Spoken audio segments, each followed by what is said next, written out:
sekarang kelompok takfiriyah pengkafir ini sudah pindah ke negeri kamu, gitu. Itu yang saya khawatirkan, Pak. Itu yang saya khawatirkan.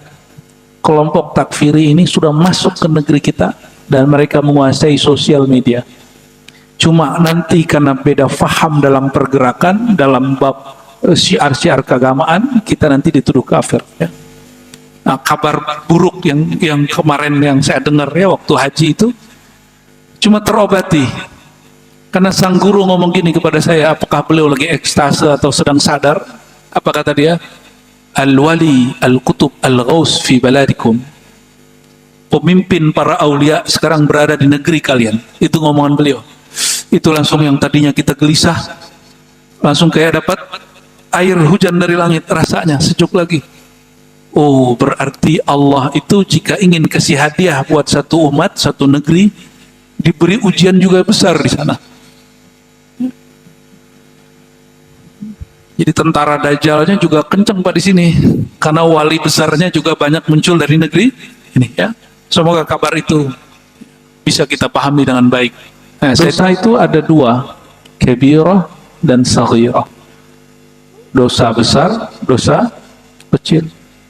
Tidaklah dosa itu besar kalau seseorang itu ada harapan ingin kembali kepada Allah, maka dosanya akan dianggap kecil oleh Allah. Dan tidaklah dosa disebut kecil kalau orang lakukan berulang-ulang dan dia merasa aman daripada azab Allah. Nah, bisa diulang? Tidak ada dosa besar kalau orang mau kembali kepada Allah.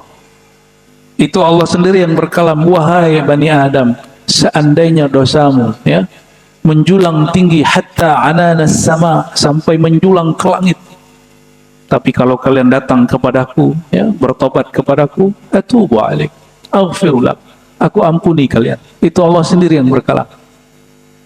Dan tidak ada dosa kecil, tidak disebut dosa kecil jika dilakukan berulang-ulang dan merasa aman dari azab Allah Subhanahu wa ta'ala. Kadang Allah itu menguji seseorang dengan taat, apakah dia sok suci. Kadang Allah menguji seseorang itu dengan maksiat, dosa, apakah dia putus asa. Dzunub, ini kaidah mohon diingat-ingat ya. Wala nukaffiru, kita tidak menilai kafir musliman, seorang muslim, bidzanbin, bi di situ bi li ta'lil atau bi sababiyah, karena ya, pasnya bi sababiyah, karena dzanbin, karena suatu dosa daripada dosa-dosa yang ada. Kita akidah ahlu sunnah punya pendirian tidak mengkafirkan orang yang berdosa. Karena siapa tahu, kalau di kitab hikam, siapa tahu itu terakhir dosa dia. Dan kita yang sholat sok suci pagi ini sholat terakhir kita. Ini ketaatan terakhir, habis ini kufur semua. Bisa jadi begitu. Oleh karenanya, kita tidak jumawa dengan ketaatan kesolehan, apa yang kita punya, semuanya dari Allah Subhanahu wa ta'ala. Al-iman. Tapi ada syarat kalau orang dosa tidak kafir. Selama dia tidak menghalalkan si dosa itu, mau dosanya besar ataupun dosa kecil. Korupsi haram, tapi dia bilang halal, kafir sudah. Melalaikan sholat itu haram, dosa, terus dia bilang gak apa-apa, maka dia kafir. Apapun ya, dosa mata, dosa tangan, dosa telinga, dosa kemaluan, semua dosa. Jika dosa-dosa aja, anggap itu dosa, gak usah dikatakan ini tidak dosa. Akui sebagai dosa, maka orang itu tidak kafir. Nah, ini ahlus sunnah.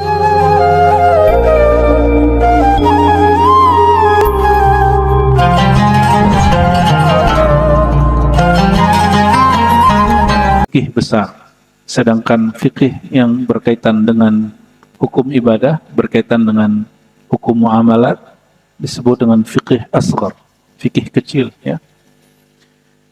Sebelumnya kita membahas tentang keluarga Nabi SAW, para sahabat, afdalun nas ba'dan Nabi SAW. Siapakah manusia yang paling utama setelah baginda Nabi Muhammad sallallahu alaihi wasallam?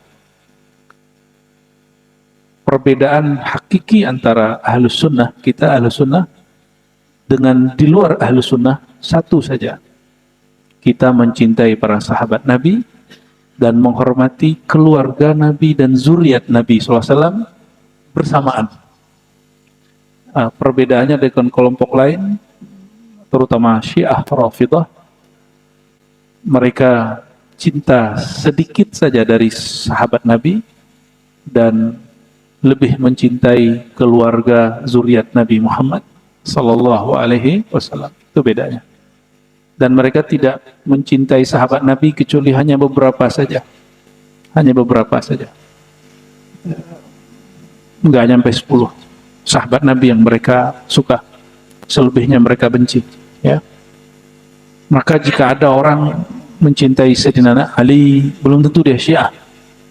Melebih-lebihkan Ahlul Bait, zuriat Nabi, keturunan Nabi, belum tentu dia Syiah Rafidah. Bisa jadi dia juga Ahlus Sunnah wal Jamaah. Jangan seperti terjadi pada masa-masa Bani Umayyah dan Bani Abbasiyah. Jadi ulama-ulama kita bertengkar cuma masalah siapa yang lebih afdal, Sayyidina Utsman atau Sayyidina Ali, Sayyidina Abu Bakar atau Sayyidina Ali. Padahal mereka sama-sama mencintai sahabat itu. Nah, kita gak akan mengulang perdebatan yang Nabi tidak menginginkan itu juga, ya.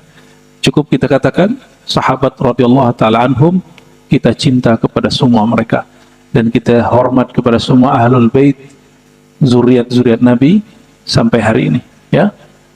Jadi cinta habaib bukan bagian dari Syiah Rafidah, itu ajaran Ahlus Sunnah wal Jamaah.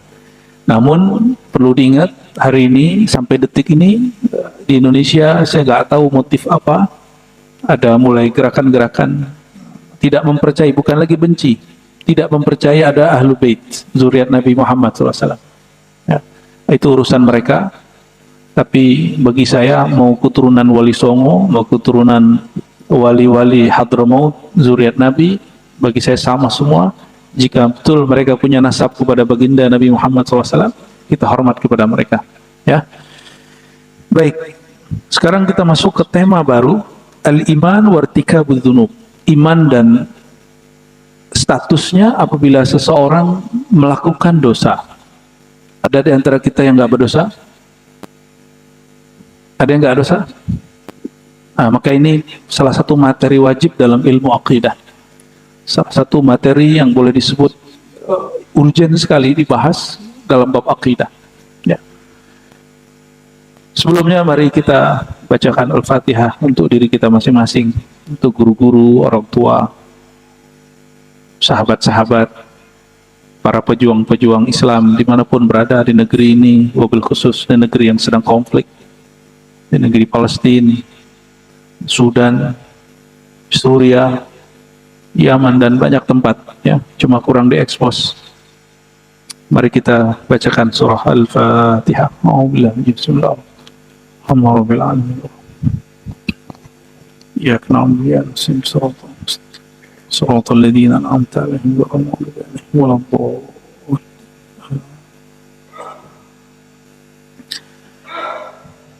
Wa bi sanadina al-muttasil al-imam Abi Hanifah qala wala nukaffiru musliman bidhanbin minadz-dzunub. Ini kaidah mohon diingat-ingat, ya. Wala nukaffiru, kita tidak menilai kafir musliman, seorang muslim, bidhanbin, bi di situ bi li ta'lil atau bi sababiyah, karena, ya, pasnya bi sababiyah, karena dzanbin, karena suatu dosa daripada dosa-dosa yang ada. Meninggalkan sholat dosa nggak?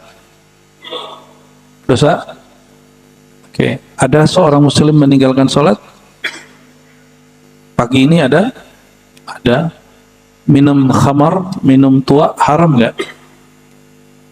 Ya, tapi ada yang minum? Korupsi haram nggak? Haram. Kok pada doyan? Dan muslim, karena negeri kita negeri muslim, maka yang korupsi di sini muslim. Di US, di Amerika, di UK, di Inggris, yang korupsi Kalau ada, ya orang-orang Nasrani. Cuma karena sistem mereka bagus, secara sistem mereka sulit korupsi. Kalau kita, negeri kita, sistemnya sekarang sangat memungkinkan orang korupsi secara parsial, diam-diam, dan masing-masing. Kalau zaman Orde Baru dulu, korupsinya dijatah dan berjamaah sampai jadi lagu. Kalau sekarang KPK-nya pun terjangkit.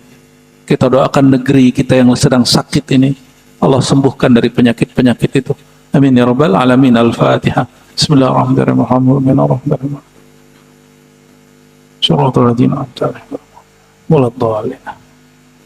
Dan siapapun nanti presidennya, kita masih saudara, ya. Jangan kejadian seperti 4 tahun lalu, cuma karena urusan presiden yang belum tentu juga jadi waktu itu, sudah banyak orang yang berhenti bersaudara, ya. Betapa hebatnya tim kampanye salah satu dari mereka itu, ya. Kita akhirnya menjadikan beda pilihan, beda iman. Padahal saya sudah cek-cek di semua kitab akidah, tidak ada urusannya beda imam, beda pemimpin, itu beda coblosan, beda iman, itu nggak ada. Boleh, ya, Bapak Ibu cek di kitab mana saja. Dan kok ada orang berhasil menggiring wacana opini, menjual simbol-simbol keagamaan, kaedah-kaedah spiritual untuk urusan politik, ya. Makanya ketika mereka sekarang deklarasi pemilu damai, ya, semoga mereka jujur dengan apa yang mereka katakan dan negeri ini tetap damai. Amin ya rabbal alamin. Tapi wallahu alam apa yang terjadi nanti 2024, kalau nggak aman banget, kacau banget. Nah, kita doakan semoga yang pertama, ya. Wala nukaffiru musliman bidzanbin minadz-dzunub. Kita, akidah ahlu sunnah, punya pendirian tidak mengkafirkan orang yang berdosa. Karena siapa tahu, kalau di kitab Hikam, siapa tahu itu terakhir dosa dia. Dan kita yang sholat sok suci pagi ini sholat terakhir kita. Ini ketaatan terakhir, habis ini kufur semua. Bisa jadi begitu. Oleh karenanya, kita tidak jumawa dengan ketaatan kesolehan, apa yang kita punya, semuanya dari Allah Subhanahu wa Ta'ala. Dosa itu ada dua, kabirah dan saghirah. Dosa besar, dosa kecil. Tidaklah dosa itu besar kalau seseorang itu ada harapan ingin kembali kepada Allah, maka dosanya akan dianggap kecil oleh Allah. Dan tidaklah dosa disebut kecil kalau orang lakukan berulang-ulang dan dia merasa aman daripada azab Allah. Nah, bisa diulang? Tidak ada dosa besar kalau orang mau kembali kepada Allah. Itu Allah sendiri yang berkalam, wahai Bani Adam, seandainya dosamu, ya, menjulang tinggi hatta ananas sama, sampai menjulang ke langit, tapi kalau kalian datang kepadaku, ya, bertobat kepadaku, atubu alaik, aghfirulak, aku ampuni kalian. Itu Allah sendiri yang berkalam. Dan tidak ada dosa kecil, tidak disebut dosa kecil jika dilakukan berulang-ulang dan merasa aman dari azab Allah Subhanahu wa Ta'ala. Kadang Allah itu menguji seseorang dengan taat, apakah dia sok suci. Kadang Allah menguji seseorang itu dengan maksiat, dosa, apakah dia putus asa. Yang sudah subuh pagi ini, itu sholatnya pasti diterima nggak? Pasti diterima nggak, Pak? Pasti atau tidak? Pasti atau tidak? Hah? Ini yang jelas nih jawabannya nih. Pasti atau tidak? Enggak pasti. Karena sholat kita nggak pasti diterima, maka maksiat orang yang ada pagi ini, malam ini juga belum tentu dikekalkan. Siapa tahu itu dihapus dan diganti menjadi taat. Sama, ya. Oleh karenanya, iman yang baik itu antara khauf dan raja, antara rasa takut dan rasa harap. Nggak boleh terlalu takut nanti putus asa, nggak boleh juga terlalu berharap nanti jumawa, sok suci. Wa in kanat kabiratan idza lam yastahillaha wa la nuzilu anhu ismal iman. Tapi ada syarat kalau orang dosa tidak kafir, selama dia tidak menghalalkan si dosa itu, mau dosanya besar ataupun dosa kecil. Korupsi haram, tapi dia bilang halal, kafir sudah. Melalaikan sholat itu haram, dosa, terus dia bilang nggak apa-apa, maka dia kafir. Apapun ya, dosa mata, dosa tangan, dosa telinga, dosa kemaluan, semua dosa. Jika dosa-dosa aja, anggap itu dosa, nggak usah dikatakan ini tidak dosa. Nah, akui sebagai dosa, maka orang itu tidak kafir. Nah, ini ahlus sunnah wal jamaah. Bagaimana di luar ahlus sunnah? Di luar ahlus sunnah ada kelompok namanya Khawarij, Mu'tazilah, ini hampir sama dalam bab ini. Ada kelompok yang sebelah kiri Murji'ah, ya, terlalu menggampangkan. Jadi ada yang kenceng, dua aliran. Nih tolong diingat, Khawarij ini yang kemudian menjadi spiritnya kelompok teroris. Jadi kenapa kelompok teroris membom masjid, membom orang maulid di Pakistan, di Bangladesh, bahkan di Mesir ya, sebelum pandemi di Mesir, bahkan Irak dan Suriah itu konflik sampai hari ini, tapi sudah jarang diekspos, masih ngebom ya. Padahal yang dibunuh, yang dilawan, yang dibom sesama Muslim. Itu karena persoalan ini. Kelompok Khawarij, apapun namanya hari ini, namanya bisa berubah. Mereka mengkafirkan orang Islam yang berbeda faham dengan dia dan melakukan sesuatu yang dianggap tidak benar menurut aliran dia. Itu namanya Khawarij. Walaupun sekarang namanya udah berubah. Khawarij itu namanya dalam ilmu akidah. Kelompok yang keluar dari mayoritas ahlus sunnah wal jamaah. Contoh. Di sini ada maulid, Pak. Ada maulid sini. Bener, serius nih masjid ada maulid, gak takut disesatkan orang? Wah keren buat pengurusnya. Maulid Nabi SAW bagi mayoritas ahlu sunnah itu cinta Nabi SAW.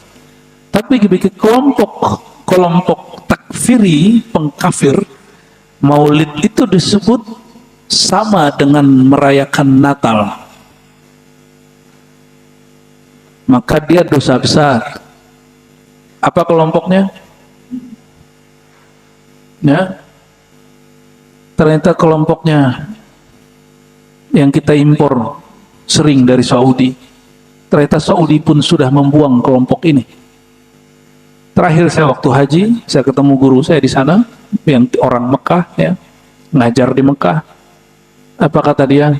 Kelompok ini, kelompok takfiri ini, pengkafir ini, sudah dibuang oleh Muhammad bin Salman, maka mereka benci dengan Muhammad bin Salman. Mereka buat pencitraan buruk terhadap MBS. Saya nggak paham maksud dia. Terus dia ngomong ujungnya apa? Sekarang kelompok takfiriyah pengkafir ini sudah pindah ke negeri kamu. Dia ngomong gitu. Itu yang saya khawatirkan, Pak. Itu yang saya khawatirkan. Kelompok takfiri ini sudah masuk ke negeri kita dan mereka menguasai sosial media. Cuma nanti karena beda faham dalam pergerakan, dalam bab syiar-syiar keagamaan, kita nanti dituduh kafir. Ya. Mereka masuk lewat pergerakan dan syukurnya negeri ini sudah melarang beberapa gerakan-gerakan ekstrim, tapi belum total. Belum total. Masih ada gerakan yang dibiarkan. Ya.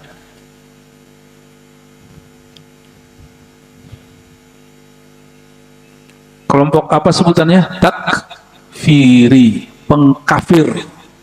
Hati-hati. Apapun nama kelompok organisasinya nanti, jika dia mengkafirkan orang cuma karena maulid, apa kata mereka? Maulid sama dengan Natal. Tawassul sama dengan syirik akbar. Itu kelompok takfiri. Kelompok takfiri ini yang bikin semua yang ada di Arab yang disebut Arab Spring, ini mereka yang bikin hancur, dan mereka dipersenjatai oleh musuh-musuh Allah, ya. Dan kita mesti waspada, jangan sampai masjid-masjid kita dikuasai pemikiran takfiri, ya. Bapak kalau keluar dari masjid ini lalu kemudian mikir orang kafir, itu udah kena tuh, ya. Syukurnya negeri kita se-ekstrem orang di luar nyampe di sini dijinakkan. Jadi penjinaan itu jangan hanya bom pikiran juga mesti dijinakkan. Apapun alirannya nanti Pak, mau sekolah di mana ustadznya yang ngisi di sini, tolong diseleksi. Ya, saya juga nggak tahu tahun depan masih bisa ngisi atau tidak. Tapi harapan saya itu, jangan sampai orang-orang takfiriyah, pengkafir umat Muhammad SAW itu diberikan panggung, ya, di majelis-majelis mulia. Ya. Kenapa? Karena dari mereka lah, corong-corong mereka itulah muncul nanti anak-anak muda, orang-orang yang soleh secara zahir, tapi batin mereka diisi dengan kebencian. Nauzubillah min dalik. Ya.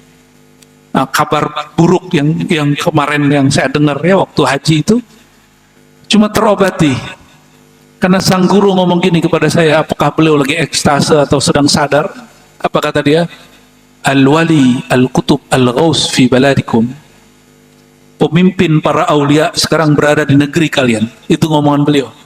Itu langsung yang tadinya kita gelisah, langsung kayak dapat air hujan dari langit, rasanya sejuk lagi. Oh, berarti Allah itu jika ingin kasih hadiah buat satu umat, satu negeri, diberi ujian juga besar di sana. Jadi tentara Dajjalnya juga kenceng Pak di sini, karena wali besarnya juga banyak muncul dari negeri ini, ya. Semoga kabar itu bisa kita pahami dengan baik. Nah, saya tidak berani menyebutkan nama guru saya itu, karena juga mungkin tidak baik untuk beliau.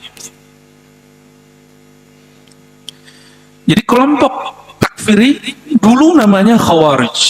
Apa kata mereka? Orang yang beda faham sedikit saja atau melakukan perbuatan yang berbeda dalam furu' sedikit saja, maka mereka keluar dari manhaj kita. Dan Bapak tahu atau tidak? ISIS, masih ingat ISIS? ISIS yang sudah membunuh, ya, puluhan ribu orang Islam, sesama Muslim. Itu yang mereka bunuh ulama, orang Islam, baik di Irak ataupun di Suriah. Urusannya apa? Mereka mengklaim orang-orang yang dibunuh itu semuanya terjebak kepada syirik. Cuma karena masalah tawasul dan maulid tadi. Dan tidak mau ikut khilafah boneka yang mereka buat. Dan orang Indonesia ada beberapa yang datang Pak ke sana, ingin ikut daulah Islamiyah versi ISIS. Nyampe di sana stres. Nyampe di sana malah beberapa perempuannya jadi budak seks. Nauzubillah min dzalik. Dijadiin budak. Nauzubillah min dalik, ya. Dikira gampang bikin daulah Islamiyah.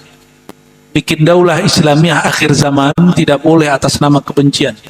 Karena Nabi SAW mengatakan itu manhajnya al-minhajin nubuwah. Manhaj kenabian itu mereka sabar. Coba perhatikan. Nabi SAW untuk menyelamatkan umat yang mayoritas baru berjuang, baru mau besar, tahun ke-6 Hijriah, itu jumlah umat Islam baru agama besar. Nyampe di Hudaybiyah, dilarang masuk Mekah. Padahal itu 10 kilo, 15 kilo udah nyampe di Masjidil Haram. Dilarang masuk. Dan secara MOU, egonya orang Islam diinjak. Nama Nabi dihapus, Muhammad Rasulullah diganti Muhammad bin Abdullah, dan dilarang masuk sekian tahun. Tapi Nabi ngalah. Kenapa? Tidak semua ngalah itu kalah. Tidak semua orang yang mengalah itu kalah. Nabi cari time yang pas untuk berjuang, untuk menyerang. Dan ternyata masuk Mekah tidak perlu menumpahkan darah, kecuali orang-orang yang melanggar kaidah. Nggak nyampe 20 orang yang meninggal. Itu orang-orang yang melanggar kesepakatan. Begitu sabarnya baginda Nabi Muhammad SAW. Itu mereka Pak, ada 1000-an orang sudah bawa senjata semua. Tahun ke-6 Hijriah di Hudaybiyah. Bapak nanti coba cek GPS Hudaybiyah itu di mana. Sekarang udah masuk kota Mekah. Kota Mekah yang sekarang Mekah Al-Hali ya, Al-Haliyah itu udah masuk sekarang. Di zaman itu belum. Nabi tinggal keluarkan pedangnya, katakan bunuh kafir Quraisy, mati itu kafir Quraisy. Tapi efeknya nanti serangan baliknya. Ini yang Nabi wanti-wanti. Maka beliau betul-betul hati-hati. Betul hati-hati. Jadi tidak semua kelompok yang benar itu mesti menang di awal. Mesti dia sabar-sabar. Itu yang disebut al-khilafah ala minhajin nubuwah. Kekhalifahan yang dibangun berdasarkan prinsip-prinsip nubuat. Nubuat itu diturunnya ke dalam ruh. Salah satu sifatnya ruh itu adalah sabar. Itu sifatnya ruh. Nah, orang-orang pergerakan berjuang hari ini nggak sabaran. Nggak sabaran. Efeknya umat Islam juga ya banyak yang korban. Ya. Habis itu tetap aja dianggap salah. Ya. Wa in kanat kabiratan idza lam yastahillaha wa la nuzilu anhu ismal iman. Kelompok Khawarij itu punya kaidah melakukan satu dosa walaupun kecil kafir. Lain dengan kelompok Mu'tazilah. Mu'tazilah ini pernah berkuasa hampir 20 tahun di masa Bani Abbasiyah. Perhatikan, itu masa kekhalifahan.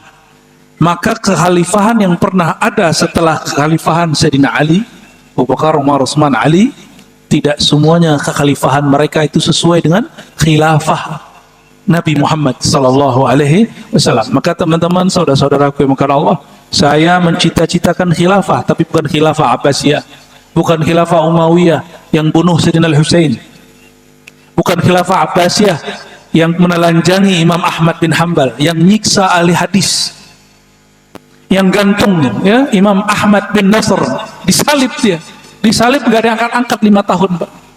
Cuma karena nggak mau ngikutin ideologi Mu'tazilah yang nggak penting pembahasannya beberapa bulan yang lalu, apakah Quran makhluk atau tidak. Itu karena dia bilang Al-Quran tidak makhluk, sedangkan Mu'tazilah bilang Quran makhluk, digantung dia.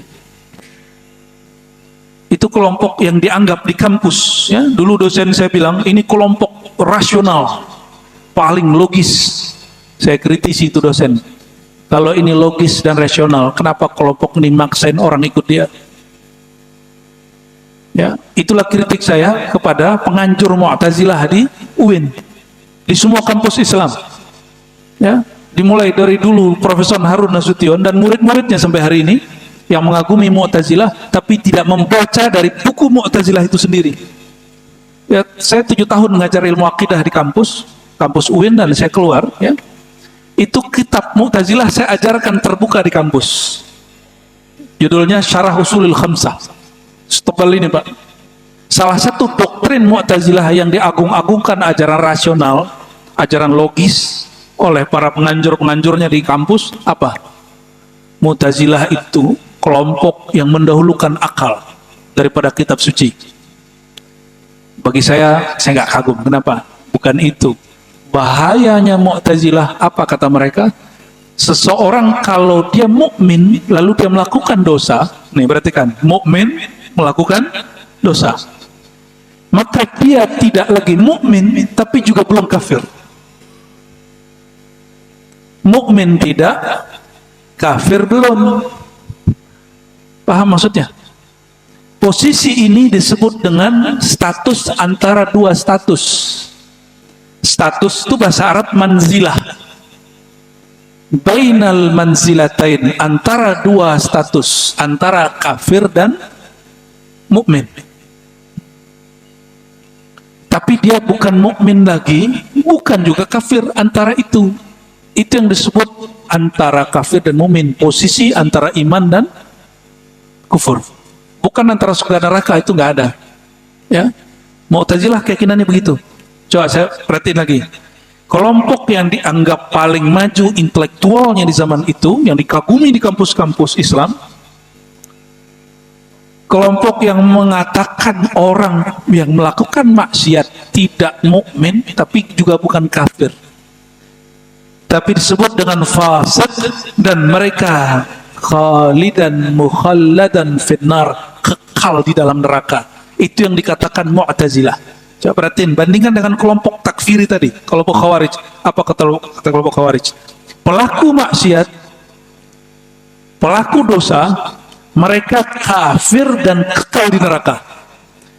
Kalau kelompok Mu'tazilah, pelaku maksiat tidak kafir, tidak mukmin, juga kekal di neraka karena mereka fasik. Sama-sama ekstrim nggak? Cuma beda dalam status. Maka wallahi saya bilang kepada mahasiswa dan dosen-dosen senior, saya bukan penganjur Mu'tazilah karena kelompok ini berbahaya.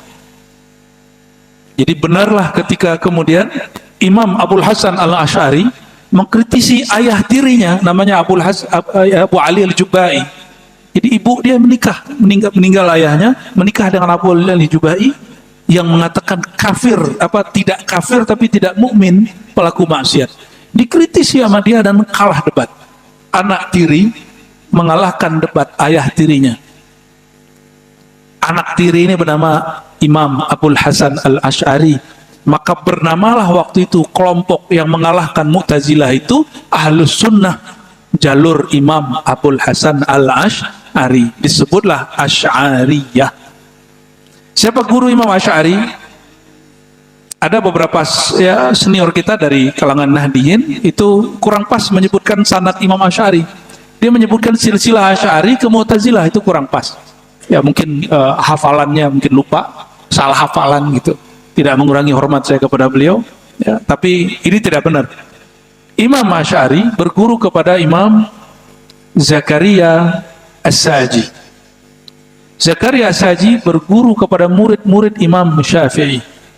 Ya, ada Al-Karabisi, ada Ahmad bin Hanbal, dan ada Imam Rabi' dan lain-lain. Mereka ini mengambil ilmu daripada Imam Syafi'i. Maka akidah Imam Asy'ari itu juga akidah Imam Syafi'i. Jadi kalau ada orang bilang, ente ini mazhab Syafi'i, kok nggak akidah Syafi'i? Nggak connect dia. Imam Syafi'i dikenal imam fiqih mazhab, tidak dikenal sebagai imam akidah. Tapi ajaran akidah beliau dipopulerkan oleh Imam Abul Hasan Al-Asy'ari, disebutlah akidah Asy'ariyah. Imam Asy'ari lahirnya diperkirakan 250-an atau 260, tapi nggak lebih. Berarti 40 tahun umurnya itu di zaman Salafus Saleh, dan beliau wafat tahun 324 Hijriah. Di Mesir ada Imam Ahlu Sunnah, bukunya sudah saya terjemahkan dan kita beri ulasan pendek di depan, kita jadiin bahan daurah. Akidah Thahawi, Imam Abu Ja'far Thahawi, imam yang meriwayatkan kitab Fiqhul Akbar tapi dia ringkas. Nama akidahnya Akidah Thahawiyah. Tapi nggak masyhur. Kenapa? Karena beliau lebih dikenal sebagai ahli hadis daripada ahli akidah. Apa alasan lainnya? Yang sering berdebat dengan kelompok-kelompok menyimpang Imam Asy'ari, bukan Imam Thahawi. Ada satu lagi yang saya pernah ziarah di Uzbek, yaitu di Samarkand, Imam Abu Mansur Al-Maturidi. Imam ini sering berdebat dengan kelompok Mu'tazilah tadi, sehingga semua persoalan Mu'tazilah dijawab di bukunya. Ya, karya-karya mereka, alhamdulillah selama lebih dari 15 tahun, saya mengkaji dan mengajarkannya kepada kawan-kawan, ya, santri-santri, mahasiswa. Untuk masjid ini persembahan saya, hadiah saya untuk jamaah, salah satu kitab akidah tertua, yaitu Al-Fiqhul Akbar. Ini Imam Abu Hanifah, wafat 150, coba perhatikan, wafat 150. Pewarisnya Imam Thahawi. Kemudian di Uzbek, Imam Abu Mansur Al-Maturidi, wafatnya 333. Dan isi ajarannya sama dengan Asy'ari, 324. Mereka jaraknya hampir 2 abad, tapi akidahnya sama, cuma beda dalam beberapa ibarat. Ini tanda bahwa ajaran mereka ajaran salafus saleh. Maka hemat kami, yang disebut as-salaf itu ya Imam Asy'ari itu, Imam Maturidi, Imam Thahawi. 3 imam inilah akidah yang dikembangkan dari imam yang 4. Abu Hanifah, Hanafi, Malik, Syafi'i, Ahmad bin Hanbal, ya. Dan ini yang paling populer, Bapak Ibu Saudara yang dimuliakan Allah, bahwa kita Ahlus Sunnah wal Jamaah tidak mengkafirkan orang meskipun mereka melakukan dosa besar, dengan syarat satu, tidak menghalalkan dosa itu. Tapi contoh, ada orang nggak sholat terus dia ngomong gini, ngapain sholat? Ada yang ngomong gini, untuk apa sholat? Kan Tuhan dalam batin saya. Itu juga kafir, Pak. Pulang syahadatnya itu. Ya, itu bukan sufi. Sufi tidak ada yang mengingkari syariat. Ini perhatikan. Sufi tidak ada yang mengingkari syariat. Itu namanya kebatinan al-batiniyah.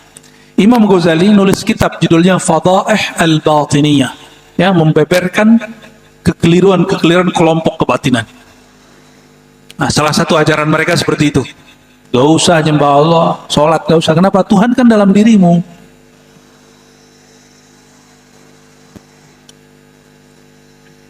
Namun sayang sekali, orang-orang yang tidak faham menganggap itulah ajaran tasawuf. Dan orang-orang yang anti tasawuf, mungkin juga ada yang ngajar di masjid ini, mengira tasawuf itu begitu. Ya, di masjid kan masjid bersama saya lihat ya, kelompok yang ngajar banyak sekali. Tapi saya yakin pengurus aslinya Ahlussunnah wal Jamaah. Cuma jamaah kan macam-macam, Pak, ya. Bagus ya, ada juga kelompok yang beda faham ngajar di sini. Cuma hati-hati aja ya, hati-hati aja. Nanti masjidnya bisa hilang, Pak, dalam tanda kutip. Wala nuzilu anhu ismal iman wa nusammihi mu'minan haqiqatan. Pelaku maksiat selama tidak mengatakan maksiat itu boleh, dia mukmin secara hakiki. Ingat, wa nusammihi mu'minan haqiqatan, dia mukmin secara hakiki. Dia mukmin. Kenapa? Kita jujur aja sama diri kita sendiri. Kemarin, mungkin hari ini belum maksiat secara zahir, batinnya sudah maksiat belum? Pagi ini sudah ngeremehin orang belum? Sudah mandang rendah batin orang belum? Kalau ya, kolbunya sudah maksiat. Mungkin bukan itu yang dimaksud. Oke, kemarin seharian matanya maksiat gak? Melihat aurat itu maksiat atau tidak, Pak? Jangan bilang saking biasanya itu halal, cukup katakan ini haram, tapi gimana lagi, mataku sudah biasa gitu. Nah, itu enggak, masih mukmin dia. Cuma fihi fisq, ya, di dalam dirinya ada kefasikan. Tetapi bagi Ahlussunnah, orang fasik itu mukmin. Bagi Mu'tazilah, fasik itu tidak mukmin, tidak kafir. Ini kelompok Mu'tazilah. Mau jadi kelompok Mu'tazilah, Pak? Gak mau ya? Ini hati-hati, ini banyak dosen di UIN, di IAIN keliru karena mereka nggak membaca langsung kitab-kitabnya Mu'tazilah dan tidak talaki akidah Ahlussunnah, cuma dari bab diskusi. Akidah terus ditalakikan, diterima dari mulut ke mulut, pikiran ke pikiran, kolbu ke kolbu, baru nyambung. Ya.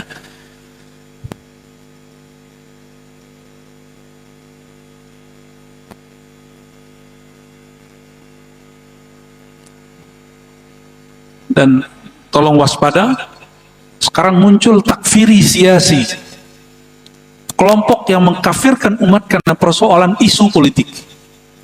Itu sudah terjadi 2019 sebelumnya. Ya, awalnya global, urusan bab tentang tauhid, ya. Beda faham dia masalah tauhid, kita dianggap kafir. ISIS itu Bapak Ibu, mungkin kita sudah lupa karena memori kita pendek sekali. ISIS itu punya 20 inti ajaran besar. Itu saya masih ingat ajaran mereka yang nomor 11. Apa kata mereka? Negara negeri yang punya ideologi selain Al-Quran dan Sunnah, maka itu negeri kafir, penguasanya kafir, polisinya kafir, rakyatnya kafir. Tuh, gampang sekali mereka bilang kafir. Indonesia ideologinya Quran atau Pancasila? Quran atau Pancasila? Pancasila. Terus ini yang saya ulang-ulang di mana-mana. Ini ingat, ini bukan pesanan siapa-siapa. Saya bukan orang BIN, bukan orang Densus, bukan orang polisi, bukan PNS. Saya hamba Allah, rakyat sipil, seorang dosen, guru ngaji, guru di majelis, ayah seorang beberapa anak. Ya. Saya wajib mengingatkan ini karena orang sudah mulai mengatakan Pancasila yang merupakan hadiah ulama-ulama kita yang berjuang dulu, dianggap mereka sebagai tauhid. Betapa bodohnya orang yang mengatakan Pancasila itu tauhid. Tauhid itu artinya sesembahan selain Allah. Padahal nomor pertama dari Pancasila isinya apa? Ketuhanan yang Maha Esa. Jadi banyak orang menolak satu yang dia nggak ngerti. Pas kita tanya, bagian mananya yang tauhid di Pancasila? Ternyata yang dia bayangkan itu adalah Garudanya. Dikira kita nyembah Garuda. Dia nggak bisa bedain simbol dengan sesembahan. Coba Pak, cek nih, biar kita bernegara itu nggak taklid. 5 rukun Pancasila, bahasa Arabnya rukun, kalau kita sebut bahasa Kawinya sila.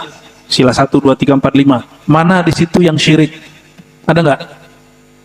Ketuhanan yang Maha Esa. Nomor 2? Coba cek. Nasionalismenya bermasalah kan nih? Hah? Nomor 2 apa? Kemanusiaan? Oh benar, lolos ini nomor 2. 3? Persatuan. Persatuan itu Qur'annya innamal mu'minuna ikhwah. Manusia beriman itu bersaudara. Nomor 4. Ini Pak kayaknya banyak salah nih. Ya lagi. Di situ ada 2 unsur, 1 kerakyatan, 2 musyawarah, dan dua-duanya istilah orang Islam. Kerakyatan, ketemu nggak Pak di kitab selain kitab orang Islam? Rakyat, ra'iyah, ketemunya di hadis apa di hadas? Musyawarah, wa amruhum syura bainahum, ketemunya di Quran atau di kitab selain Quran? Kemanusiaan, insaniyah, adil, ada nggak di kitab selain kitab Quran? Nggak ada. Qul huwallahu ahad, Allah Maha Esa, ketuhanan Maha Esa, sama aja tuh. Nomor 5 apa? Keadilan sosial. Ya dulu, bersikap adillah kamu, itu dekat kepada ketakwaan. Itu semua istilah keadilan. Itu bukan bahasa Sanskerta, bukan bahasa orang India, itu bukan. Itu bahasa Islam semua. Oleh karena itu, syukuri negeri ini, Allah tambahkan nikmat kedamaian, kesejahteraan. Kita nggak akan sanggup membendung itu semua. Tapi ya, ini saya kabarkan Pak Pengurus, jangan GR ya. Masjid yang saya masih pertahankan pengajiannya selama sebulan itu cuma 3 masjid komplek. Saya tinggal di Depok bagian sono, sama ini, Amantar, yang waktu duha jam 8. Saya nggak tahu juga kenapa saya mau kesini Pak. Tapi ada bocoran sih sebenarnya. Untuk ngimbangin aja sebenarnya. Untuk ngimbangin. Nanti kalau sudah netral, masjidnya saya tinggal. Seperti yang kita lakukan di beberapa masjid. Ya, kalau sudah kuat ahli sunnahnya, udah tugasnya selesai di situ, saya pindah lagi ke masjid yang lain. Jadi sebulan, dulu hampir setiap hari saya ngajar di masjid, tapi sekarang saya lebih banyak di majelis. Gitu. Ini yang saya pertahankan, karena salah satu hobi kami adalah ngaji akidah. Karena itu yang bisa membuat orang faham bahwa bernegara itu salah satu bagian daripada unsur pelengkap sisi keberagamaan seseorang. Ya. Wa yajuzu ayyakuna mu'minan fasiqan ghaira kafirin. Nah, ini bagian penutup ya. Boleh saja ada seorang mukmin yang dia melakukan maksiat ghaira kafirin, tapi tidak disebut kafir. Ini mohon maaf ya, koruptor kafir atau fasik dengan syarat apa? Dia tidak menghalalkan korupsi. Jadi jika ada wakil rakyat, pejabat menghalalkan korupsi, kafir. Tapi coba tanya, mereka gak akan menghalalkan, ya. Cuma eman aja katanya kalau dibiarin. Pengen, itulah yang kita lihat ya. Yang korupsi itu orang kaya atau orang miskin, Mbak? Orang punya jabatan atau nggak punya jabatan? Berarti emang korupsi itu bukan yang dilakukan orang-orang miskin, orang-orang kaya dan punya jabatan. Nah, berdasarkan ini Bapak Ibu saudara-saudariku mungkin Allah, salah satu ajaran rahmatan lil alamin yang diajarkan oleh baginda Nabi Muhammad SAW yang kemudian ajaran beliau diturunkan, diriwayatkan para ulama menjadi ajaran Ahlus Sunnah, yang merupakan ajaran wasatiyah, ajaran moderat. Apa itu? Tidak mengkafirkan seorang mukmin karena dosa jika mereka tidak menghalalkan dosa itu, ya, dan menyebut mereka fasik, tetapi fasik dalam istilah kita berbeda dengan fasik menurut kelompok Mu'tazilah. Ahlus Sunnah menganggap fasik ini masih mukmin yang berlaku dosa, karena tidak ada seorang mukmin pun kecuali dia punya dosa. Selain Nabi SAW pasti punya dosa. Saya yakin hari ini Bapak Ibu sudah ada yang berniat mau dosa, ya. Itu dosa tapi tidak bikin kafir, ya. Maka ke depan jika ada orang-orang mengkafirkan sama muslim karena urusan politik, urusan beda faham, beda amalan, tolong hati-hati, itu kelompok-kelompok takfiri. Dan jangan sampai ada mu'alim pengajar di masjid ini kelompok yang cenderung ke kelompok itu, ya. Jika ada, kalau dia mungkin dicurigai, tapi cek aja. Saya yakin ketika mereka sudah nyampe di Indonesia, insya Allah mereka moderat, ya. Semoga Allah Ta'ala jadikan masjid ini salah satu masjid yang memperjuangkan ajaran Ahlus Sunnah wal Jamaah, masjid yang mengajarkan ajaran wasatiyah, moderat, yang disebut oleh para ulama ajaran rahmatan lil alamin, membawa rahmat bagi alam semesta. Untuk negeri ini, untuk ulama-ulama yang berjuang untuk negeri ini, untuk guru-guru kita, para kiai, para masyaikh, para habaib, para pendiri masjid ini, para pengurus, para imam, para jamaah, kita kirimkan hadiah doa, dan doa terbaik adalah alhamdulillah, dan alhamdulillah adalah surah Al-Fatihah. Ila arwahim al-mazkur asmahum al-Fatihah. Bismillahirrahmanirrahim. Iyyaka na'budu wa iyyaka nasta'in. Shiratal mustaqim. Shiratal ladzina ghairil maghdubi 'alaihim waladdallin. Amin. Na'udzubillah. Bismillahirrahmanirrahim. Allahumma rahmanir rahim ya karim ya azim. Salli ala nabiyyina Muhammad. Allahumma ya Allah, meskipun amal kami sedikit, fa'azimha 'indaka ya Allah. Mohon Engkau besarkan dengan kebesaran Engkau ya Allah. Allahumma salli wa sallim wa barik ala nabiyyina Muhammad.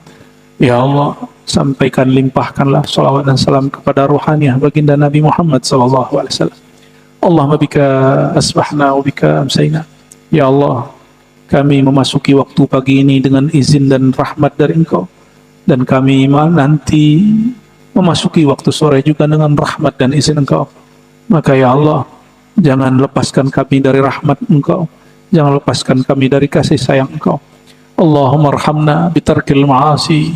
Ya Allah, mohon limpahkan kasih sayang Engkau kepada kami dengan cara jauhkanlah kami dari kemaksiatan, jauhkan kami daripada khilafan.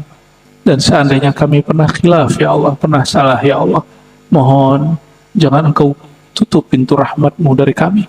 Gerakkan hati kami untuk segera kembali ke hadirat-Mu.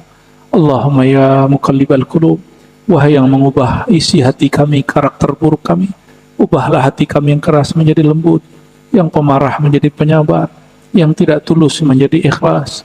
Allahumma ya Allah, ubahlah sifat-sifat buruk kami, yang tadinya suka merendahkan orang menjadi menghormati orang lain, yang tadinya suka berprasangka buruk sangka menjadi berbaik sangka, yang tadinya suka menghujat, mencaci maki, membuli menjadi suka memuji. Allahumma ya Rahman Rahim ya Karim ya Azim ya Karim ya Karim, akrimna bitahqiqi sifatika wa asma'ika al-la'iqah bina. Ya Allah, izinkan kami meniru sifat-sifat Engkau yang pantas kami tiru, sifat karimmu, sifat pemurahmu, sifat tidak pendendammu, sifat penyayangmu. Allahumma imla' qulubana bi rahmatik. Ya Allah, izinkan kalbu kami, pikiran kami, jiwa kami dipenuhi oleh kasih sayang, sehingga kata-kata kami menjadi kata-kata yang penuh kasih sayang, pikiran kami berisikan kasih sayang, sikap kami membuktikan kasih sayang. Allahumma rabbana atina fid dunya hasanah wa fil akhirati hasanah wa qina adzabannar. Ya Allah, kami memohon kebaikan di dunia dan di akhirat. Di dunia dengan mengenal Engkau, mati husnul khatimah. Di akhirat bertemu baginda Rasulullah SAW, diizinkan memandang wajah Engkau yang mulia. Amin rabbal alamin. Subhana rabbika rabbil izzati amma yasifun, Wassalamun alal mursalin walhamdulillahi rabbil alamin. Subhanakallahumma wa bihamdika asyhadu an la ilaha illa anta astaghfiruka wa atubu ilaik. Mohon maaf salah kurangnya. Sampai ketemu di waktu yang lain. Assalamualaikum warahmatullahi wabarakatuh. Ya, silakan.